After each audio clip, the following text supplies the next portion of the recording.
Hello दोस्तों, कैसे हैं आप सभी। उम्मीद करता हूं आप सभी बहुत ही अच्छे होंगे। तो आज का वीडियो क्लास 10th के स्टूडेंटों के लिए बहुत ही इंपॉर्टेंट है, क्योंकि आज के इस वीडियो में हम पढ़ने वाले हैं क्लास 12th फिजिक्स का पहला चैप्टर, जो है प्रकाश का परावर्तन तथा अपवर्तन। इस चैप्टर का ये दूसरा वीडियो है। इससे पहले का एक वीडियो इस पर बन गया है, जिसमें हमने बेसिक इंट्रोडक्शन किया था इस चैप्टर का। यदि आपने नहीं देखा तो इस वीडियो को देखने के पश्चात डिस्क्रिप्शन बॉक्स में लिंक हम दे देंगे, तो क्लास 10th फिजिक्स का लिंक हम दे देंगे, तो उस पर क्लिक करके आप पढ़ाई कर सकते हैं। ठीक है, तो फिलहाल आज के इस वीडियो में जो वीडियो 2 है, इसमें हम कौन कौन से टॉपिक पढ़ने वाले हैं इसको जान लेते हैं। देखिए, हम पढ़ने वाले हैं कि प्रकाश का परावर्तन कहते किसे हैं, मतलब परावर्तन क्या होता है इसको हम जानेंगे।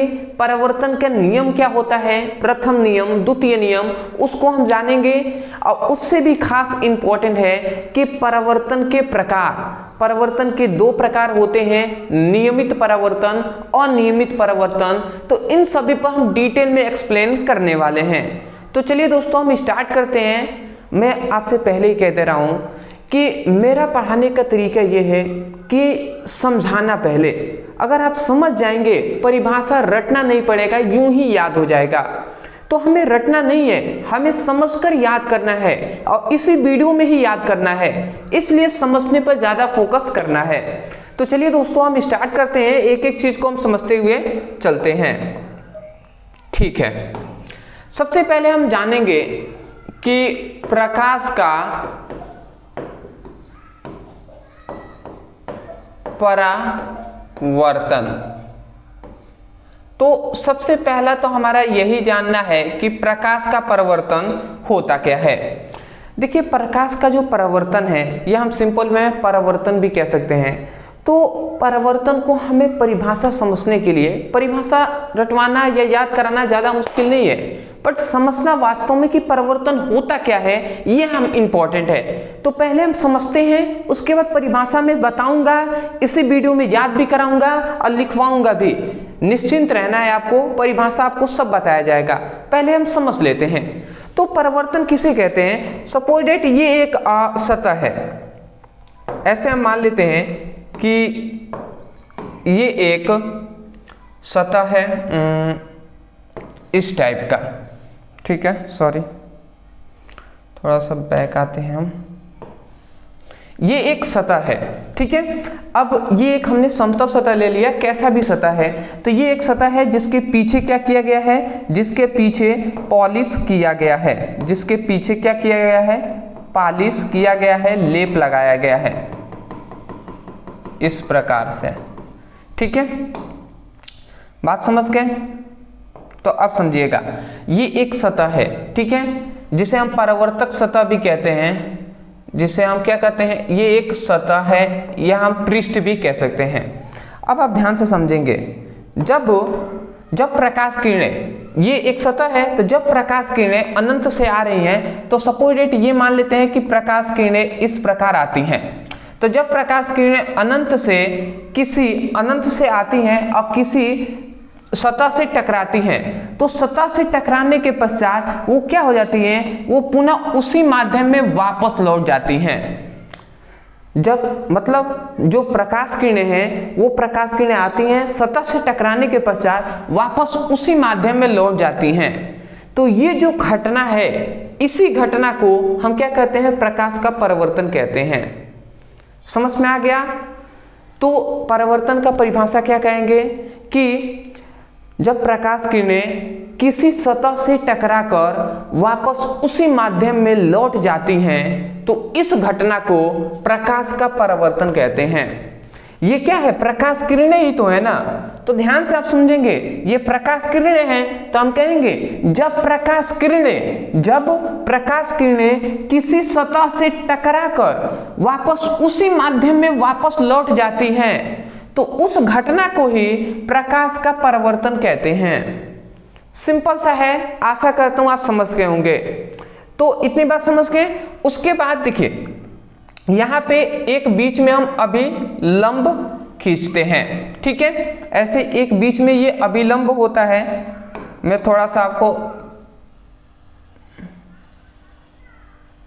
ऐसे मैं बता दे रहा हूं, ठीक है। ये क्या है, अभिलंब है, ठीक है। अब याद रखेंगे इसको हम क्या कहते हैं, इस वाले किरण को हम आपतित किरण कहते हैं। क्या कहते हैं, आपतित किरण। इस वाले किरण को हम परावर्तित किरण कहते हैं।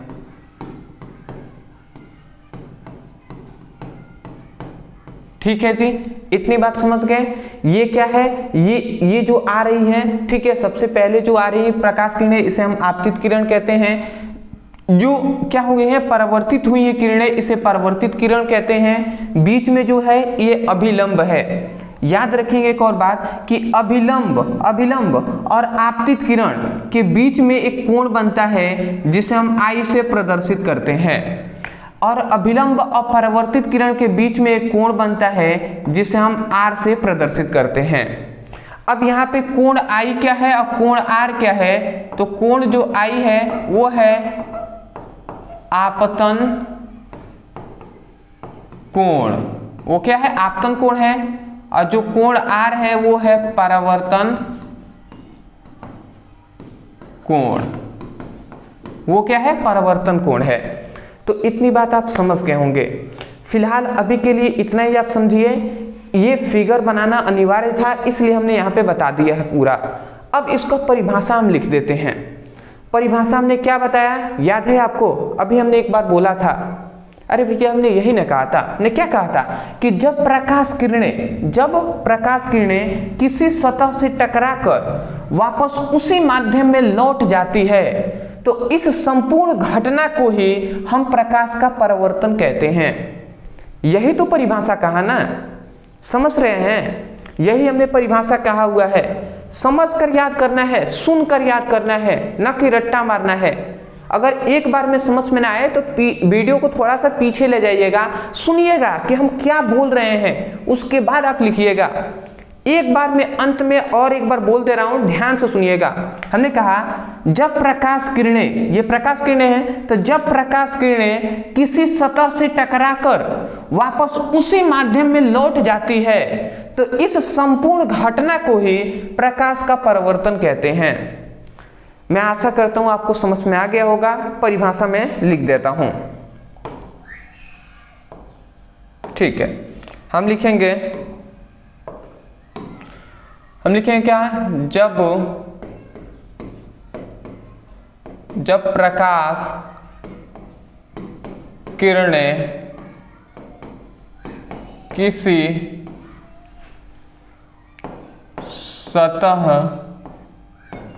से टकराकर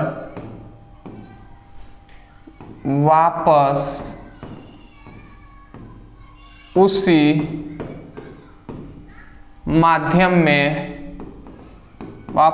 माध्यम में लौट जाता है, तो प्रकाश की इस घटना को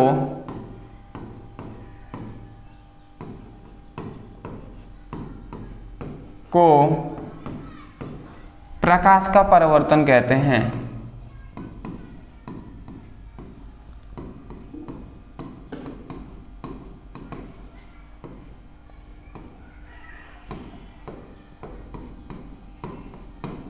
आशा करता हूं आप समझ गए होंगे। हमने कहा जब प्रकाश किरणें किसी सतह से टकराकर वापस उसी माध्यम में लौट जाती है, तो प्रकाश की इस घटना को प्रकाश का परावर्तन कहते हैं। ठीक है जी, इतनी बात आपको अच्छे तरीके से समझ में आ गया होगा कि प्रकाश का परावर्तन कहते किसे हैं। ठीक है, इसको मैं अंडरलाइन कर दे रहा हूं, यही तो है प्रकाश का परावर्तन। आशा करता हूं कि प्रकाश का परावर्तन समझ में आ गया होगा। इसे हम क्या कहते हैं, आपतित किरण, आपतन कोण कहते हैं। इस आर को परावर्तन कोण कहते हैं, जो कि हमने यहाँ पर लिखा हुआ है। देखिए, परिभाषा लिखने के बाद ये फिगर जरूर बना लीजिएगा, फिगर बनाना अनिवार्य है। ठीक है, आगे बढ़ते हैं। देखिए एक बात और याद रखेंगे मेरा कि प्रकाश का परिवर्तन तो पूछता ही है, जब भी पूछेगा ना इसके साथ साथ परिवर्तन का नियम पूछ लेता है। तो परिवर्तन के दो नियम होते हैं, तो वही हम जानने वाले हैं। क्या दूसरा हम इसी में क्या जानने वाले हैं? परावर्तन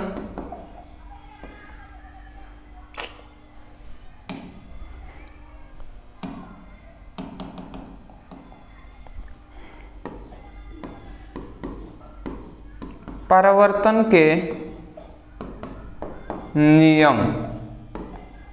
आप ध्यान से समझेंगे तो परावर्तन के याद रखेंगे आप।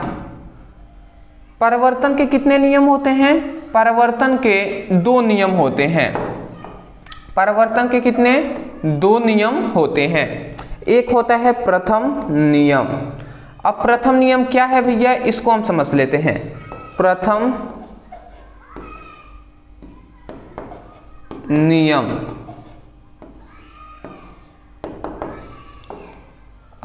देखिए प्रथम नियम क्या है। अगर हम प्रथम नियम पे बात करें तो प्रथम नियम सिंपल में यही है ना, ध्यान से सुनेंगे याद हो जाएगा। देखिए ये वाली किरण को हम क्या कहते हैं? ये वाली प्रकाश किरण को कहते हैं आपतित किरण। ये जो जा रही है इसे हम परावर्तित किरण कहते हैं। और ये बीच में जो दिखाई दे रहा है ये अभिलंब है। बात है कि नहीं है? तो यहाँ पे सिंपल में यही कहा गया ना कि जो आपतित किरण होती हैं, जो परावर्तित किरण होती हैं और जो अभिलंब होता है वो तीनों एक ही तल पर होता है या एक ही बिंदु पर होता है। तीनों एक ही बिंदु पर यहाँ पे मिल रही है कि नहीं मिल रही है? बिल्कुल मिल रही है।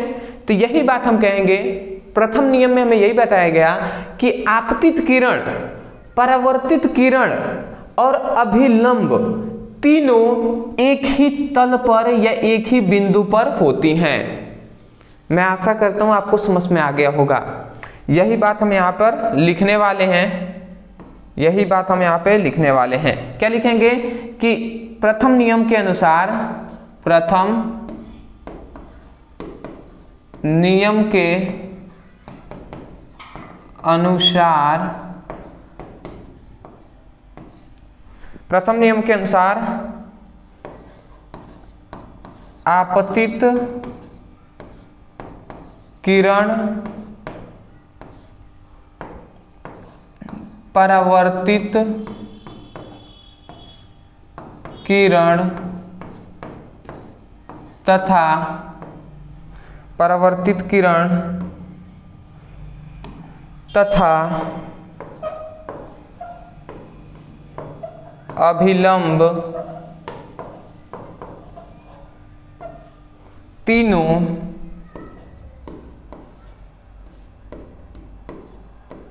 एक ही तल में होते, एक ही तल में होते हैं। मैं आशा करता हूं आप समझ गए होंगे कि प्रथम नियम के अनुसार आपतित किरण, परावर्तित किरण तथा अभिलंब तीनों एक ही तल में होते हैं। वही बात हमने यहाँ पर कहा, आपतित किरण, परावर्तित किरण, अभिलंब तीनों एक ही तल में होते हैं। पहला नियम आपको समझ में आ गया होगा, रटना नहीं पड़ा होगा। दूसरा,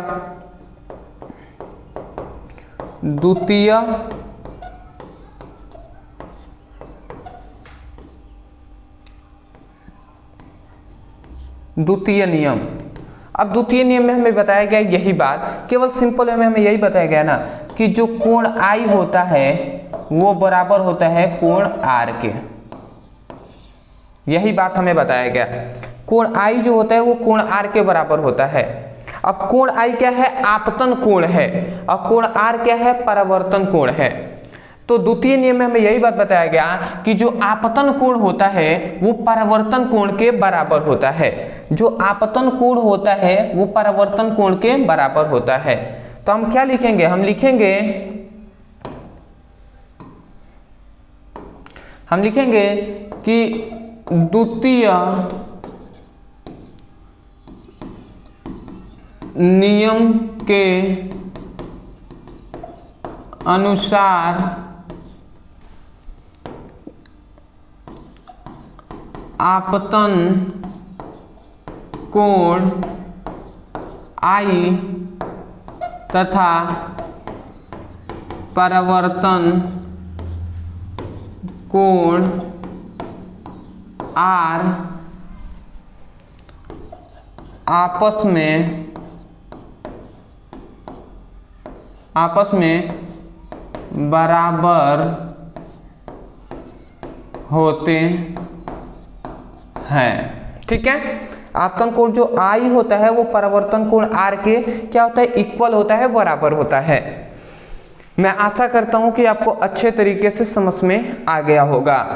तो अभी तक हमने यही जाना कि प्रकाश का परावर्तन किसे कहते हैं, और परावर्तन के दो नियम हमने देखा, एक है प्रथम नियम, एक है द्वितीय नियम। मैं आशा करता हूं समझ गए होंगे। तो ये मोस्टली इंपॉर्टेंट था जो कि हमने कवर करा दिया। अब एक और इस टॉपिक के अंतर्गत हमें पढ़ना है जो है परावर्तन के प्रकार। परावर्तन के दो प्रकार होते हैं, नियमित परावर्तन और अनियमित परावर्तन, उसको भी हम देख लेते हैं। ठीक है जी, ठीक, देख लेते हैं। अब समझते हैं। देखिए यहां पे अगर आप ध्यान से समझें,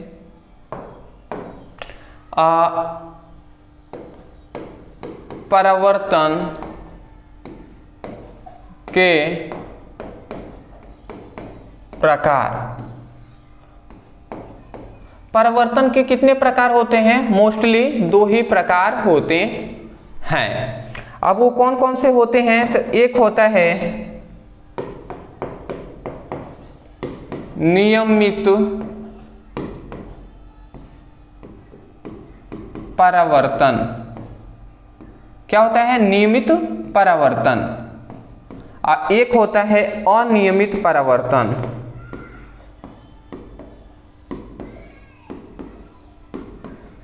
अनियमित परावर्तन। तो अब आप ध्यान से समझेंगे।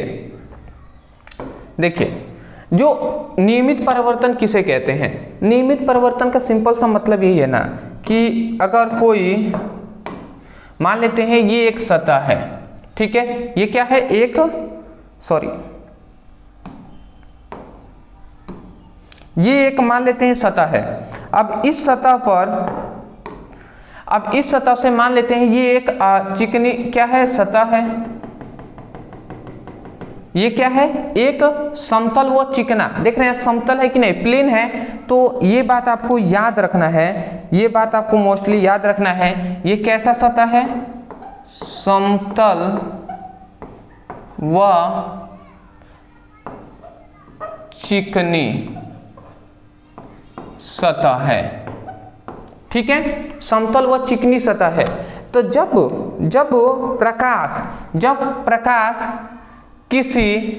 प्रकाश किसी समतल व चिकनी पृष्ठ पर आकर टकराती हैं, तो जहां पे टकराएंगी वहां पर हम एक अभिलंब इस प्रकार खींच लेते हैं।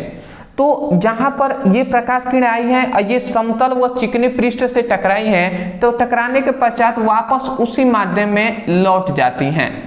ठीक है, तो ये जो घटना है, तो ये घटना ही नियमित परावर्तन कहलाएगा।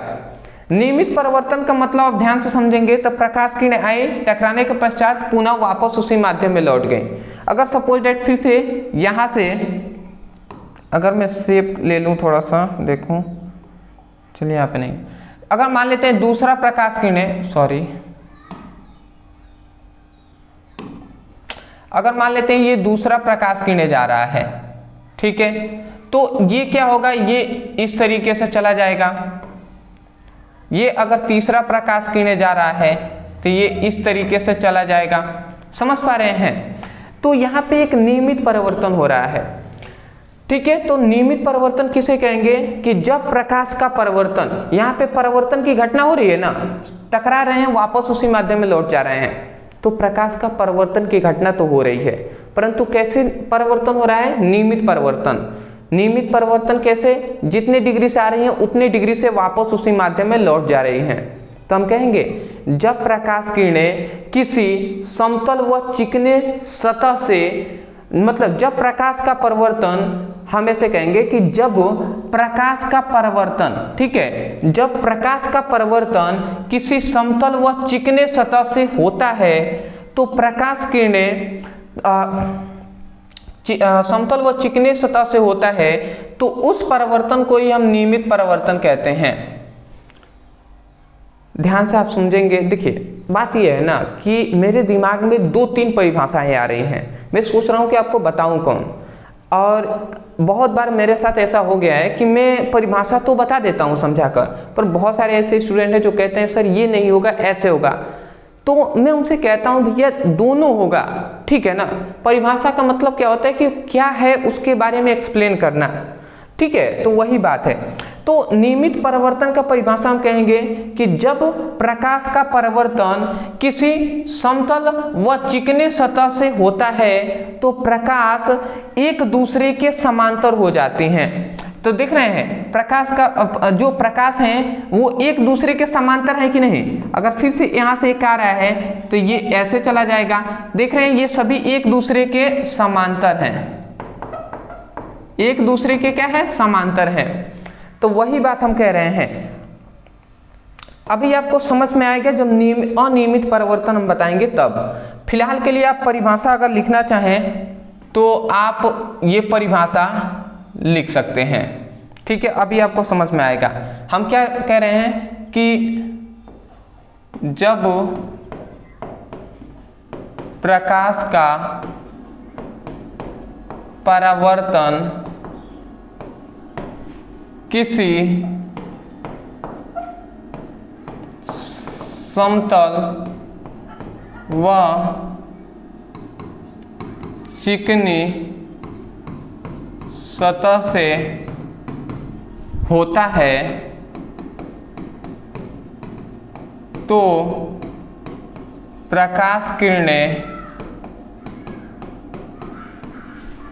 एक दूसरे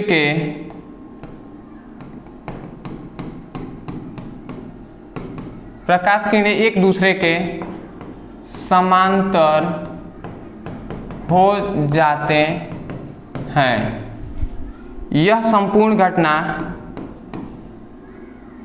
तो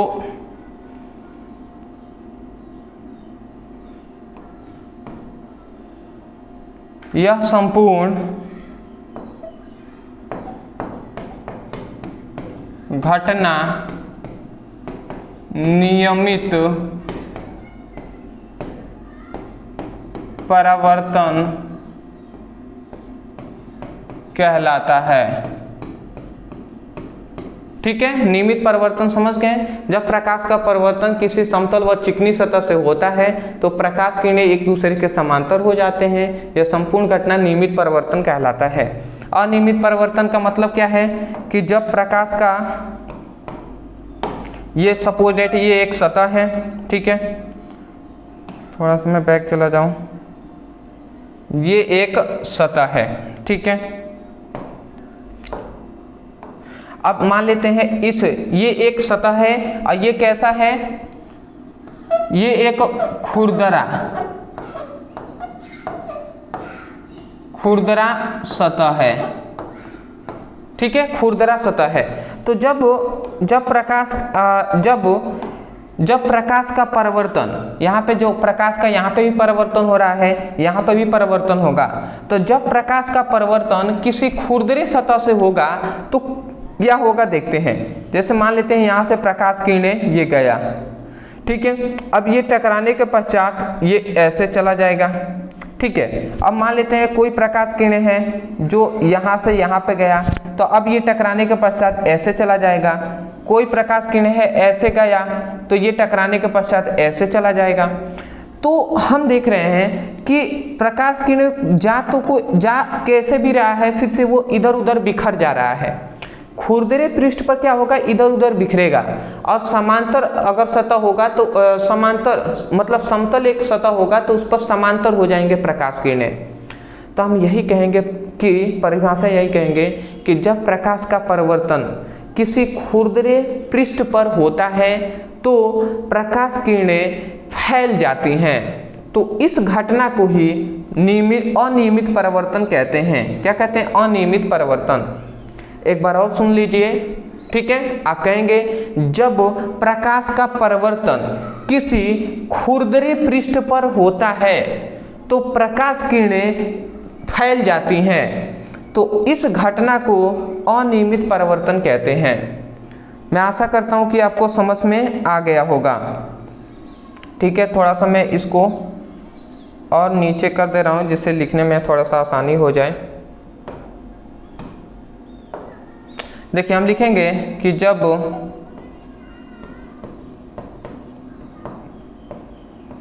प्रकाश का परावर्तन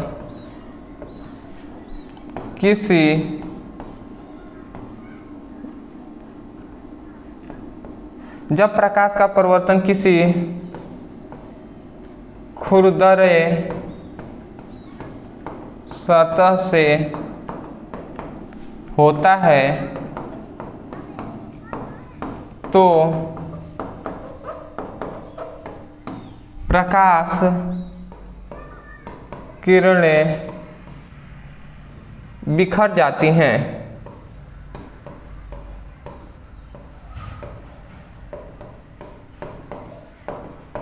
तो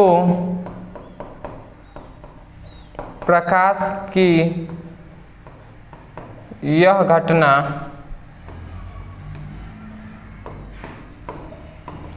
अनियमित परावर्तन